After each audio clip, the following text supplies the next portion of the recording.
আপনারা জানেন আমার নির্বাচনী এলাকায়, আমার এই নির্বাচনী এলাকায় কুষ্টিয়া 2, 76, কুষ্টিয়া 2, মিরপুর ভেড়ামারায় 3 জন কেন্দ্রীয় নেতা আছে। একজনের নাম অধ্যাপক শহীদুল ইসলাম, একজনের নাম ব্যারিস্টার রাগিব চৌধুরী, একজনের নাম ফরিদা।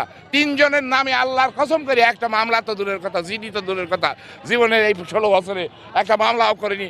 কেন মামলা হয়নি? কি জাদু তারা জানে, কি কারণে, কোন দালালি, কোন বিনিময়ে তারা এই ফ্যাসিস্ট সরকারের দালাল ছিল, এটা তারেক রহমান যাচাই বাছাই করছে। যে লিঙ্কন কেন বারবার চলে গেল, লিঙ্কন কেন বারবার রিমান্ডে গেল, অথচ আমার দল যাদেরকে রাস্তা থেকে তুলে এনে এমপি বানিয়েছে, এত বড় বড় পদ দিয়েছে, তারা কেন জেলে গেল না? কেমন দালালির কারণে, কিসের বিনিময়ে তারা ছিল না? আজকে 5ই আগস্টের পর তারা বিরাট বিরাট কথা বলছে, তারা অনেক বড় বড় কথা বলছে।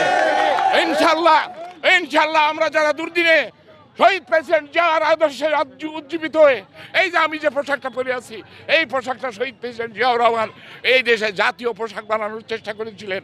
দেখেন আমি যখন এই পোশাকটা পরি, আমি শহীদ জিয়ার আমি স্পর্শ পাই। আমি শহীদ প্রেসিডেন্ট জিয়াউর রহমানের আদর্শে অন্য দল করলেও আমি শহীদ প্রেসিডেন্ট জিয়াউর রহমান। আমি একটা কথা দৃঢ়ভাবে আমি বলতে চাই, এই সব কেন্দ্রীয় নেতারা আজ পর্যন্ত ধানের শীষে ভোট দেওয়ার সুযোগ পায়নি। ব্যারিস্টার রাগিব চৌধুরী গতবার ধানের শীষে ভোট দেওয়ার সুযোগ পেয়েছিল, তারপরেও সে এই নির্বাচনী এলাকায় ভোটটা পর্যন্ত দিতে আসে নাই।